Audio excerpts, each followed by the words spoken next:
बच्चों, द्वितीय वर्ष राजनीति विज्ञान के पेपर फर्स्ट का विषय ब्रिटिश संविधान की बातों को अपन पढ़ रहे हैं। तो आज जो है वो कुल मिलाकर अपन देख रहे हैं कि जो अपने ये जो है अपना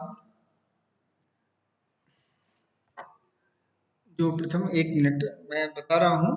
असल में क्या है कि ब्रिटिश संविधान अपन पढ़ रहे थे, संविधान की विशेषताएं। अब संविधान के कुछ प्रमुख जो लक्षण हैं, विशेषताएं हैं, उसको अपन देखेंगे। सबसे पहले उसमें जो है वो अभिसमय को देखेंगे। अभिसमय यानी परंपरा है। मैंने कहा था जब ब्रिटिश संविधान अलिखित है और उसमें अलिखित होने के कारण जो उसका विकास हुआ है वो अभिसमय यानी परंपराओं और रीति रिवाज के कारण हुआ है।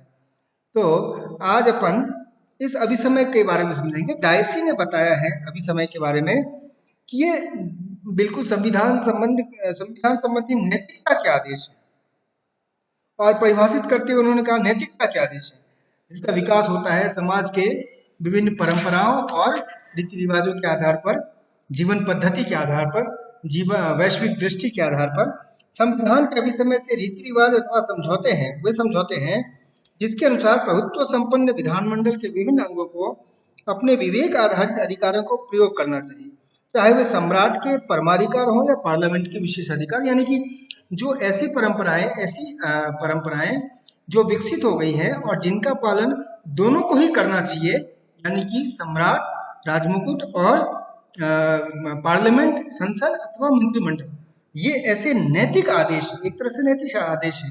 अभी समय किसी भी समाज में, किसी भी व्यवस्था में नैतिक आदेश ही होते हैं। तो वो जो है ये डायसी जो कि बड़े संविधानविद रहे हैं, उन्होंने इसके लिए कहा है। अभी समय के लक्षण क्या क्या होते हैं? तो लक्षण यानी कि मेन कैरेक्टरिस्टिक्स, मेन जो उसकी विशेषताएं हैं वो क्या क्या है? तो सबसे पहले अभी समयों का स्रोत संसद के द्वारा बनाया गया कानून, संसद या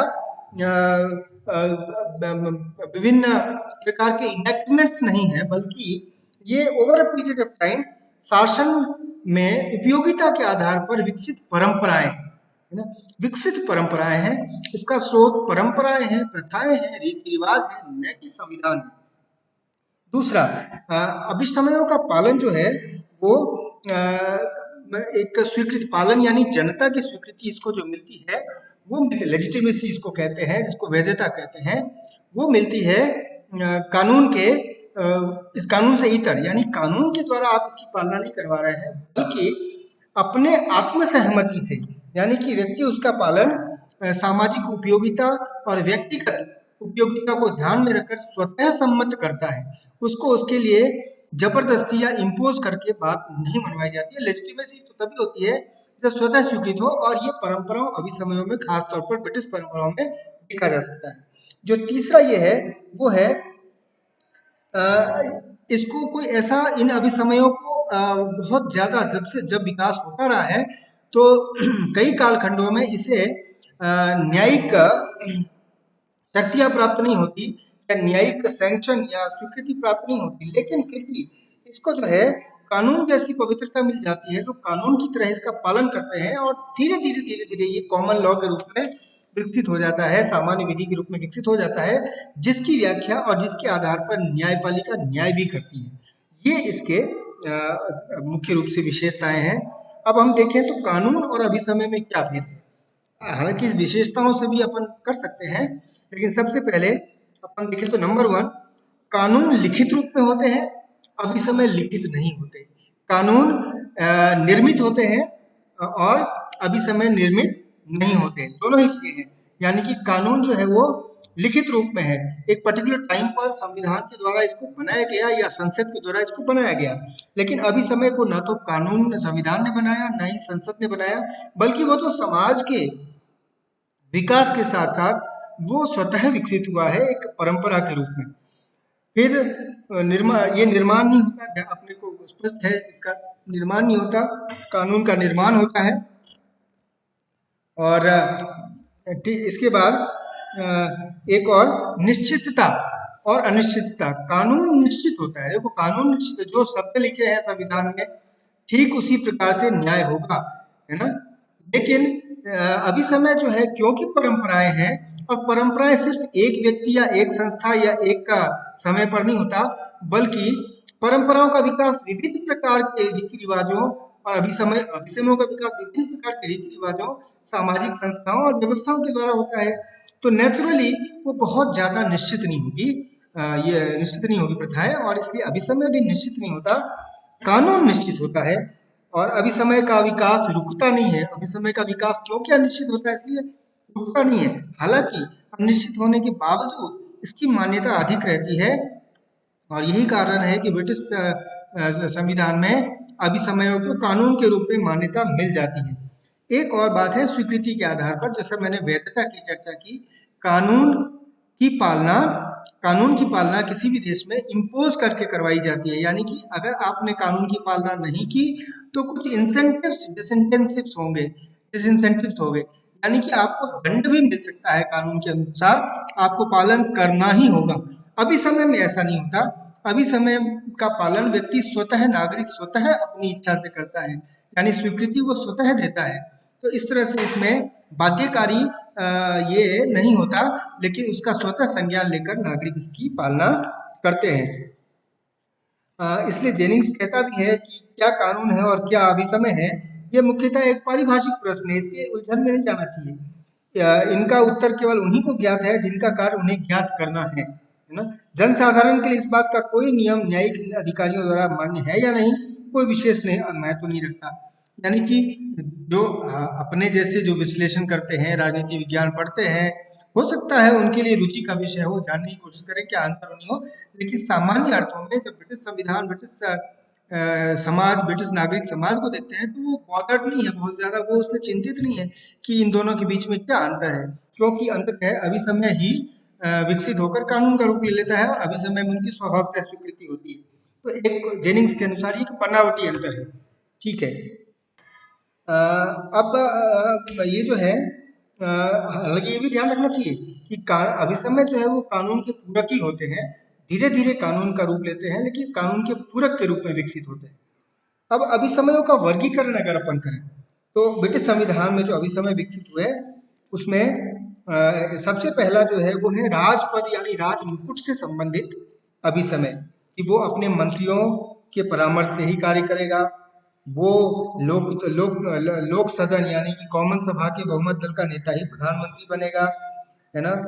जो सम्राट है वो मंत्रिमंडल की अध्यक्षता नहीं करेगा। यह भी समय विकसित हुआ था जब जॉर्ज पंचम, वो शासक जो था, उसको अंग्रेजी नहीं आती थी, और उस अंग्रेजी न आने के कारण उसने मंत्रिमंडलों की बैठकों को हेड करना, की अध्यक्षता करना बंद कर दिया।